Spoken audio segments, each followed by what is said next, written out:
კოცებო გამარჯობა. მოდით რა ერთ რაღაცაზე შევთანხმდეთ, რომ სიტყვა კანონს და კონსტიტუციას ნუახსენებთ, რა თქვენ არცემთ არც ერთს და არც მეორეს პატივს. და თუ ახსენებთ, მაშინ მოდით რა ყველა შევთანხმდეთ, რომ ყველაფერი დაიწყო გაჟონვით. ანუ არჩევნების დღეს. ამიტომ გამოვიდა ხალხი ქუჩაში. აი სხვა ყველაფერზე რომ ვიკამათოთ და ვერ შევთანხმდეთ. ის ხო ფაქტია არა, რომ კონსტიტუციაში წერია, რომ უნდა იყოს ფარულობის პრინციპი დაცული. და ხო დაირღვა რა. ეხლა მაგას გადავახტეთ და დანარჩენი გავაგრძელოთ და მივყვეთ ამ კანონების დაცვას, არც მიყვებით თქვენ, არც რა ვიცი. ისიც ფეხებზე კიდიათ, რომ პოლიციის იდენტიფიცირების საშუალება არ არსებობს და ნიღბიანი და სამხრე კამერის გარეშე და ასე შემდეგ. მე რო გადავიცვა ეხლა პოლიციელად, მიდით და მიმტკიცეთ პოლიციელი ვარ თუ არ ვარ. მაგრამ კარგი მაგ ყველაფერს თავი დავანებოთ. ხო ყველაფერი დაიწყო ხალხო გაჟონვით. რომ მოდით რა შევთანხმდით, გაჟონვით. და მივიდით ყაველამდე. ყაველამდე რომელმაც დღეს ინაუგურაციაზე გველაპარაკა ქართულ სუფრაზე. რო თურმე ქართული სუფრა არის ერთ-ერთი რაც გამოხატულება თუ რაღაცა, რომ ქართულს უყვარს მშვიდობა. რომ ღმერთის დიდებით იწყება ყველა ქართული სუფრა.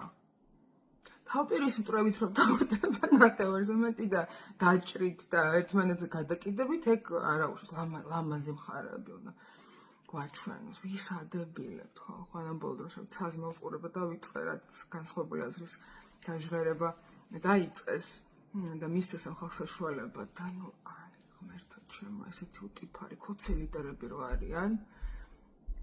თავიდან ბოლომდე გათვლილი არის ისეთ ამომრჩეველზე და ისეთ მომხრეზე, რომელსაც არ შეუძლია ავთენტური წყაროს გადამოწმება, მაგალითად, იმიტომ რომ არ იცის ინგლისური. ან იმაზე, რომელსაც არ აწყობს, რომ მისი ჩადენილი, თქვათ, დანაშაულები კანონმა დასაჯოს და კიდევ უნდა რომ რაც გაუვიდეს ის რაც გაზდის და არავინ არაფერს არ აუნება და პასუხს არ თხოვს. ან იმაზე, ვისთვისაც რა ვიცი.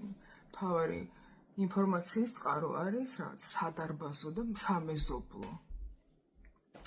ღმერთო ჩემო, მოკლედ, ბევრი რო არ გავაგრძელო, დავა შეიძლება, რა ვიცი, დღეები კი არა, კვირობით, მაგრამ ერთი რაღაცა ხო აი აბსოლუტური ჭეშმარიტებაა ხალხო.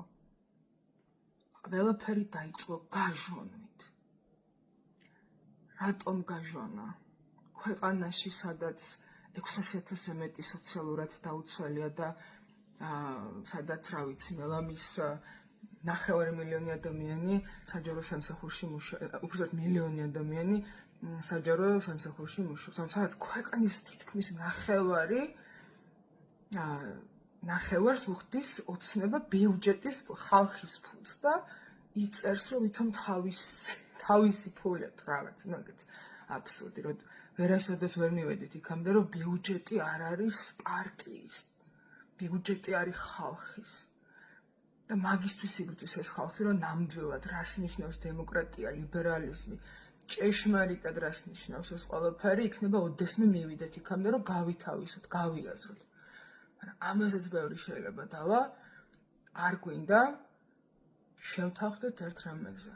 ყველაფერი დაიწყო გაჟონვით. და ხო ხართ არა ჩვენზე მეტნი. მოითხოვეთ დანიშნა ახალი არჩევნების, იმიტომ რომ არ ითხოვთ, ესე იგი არ გჯერათ თუ ჩვენზე მეტნი ხართ.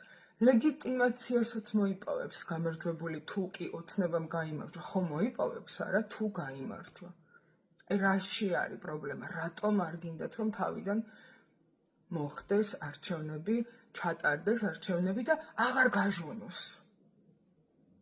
და აღარ მივალთ იქამდე, რომ ამერიკა გამოვაცხადოთ მტრად, აი ერთი კაცის და მასზე დაქვემდებარებული ტირანების გამო.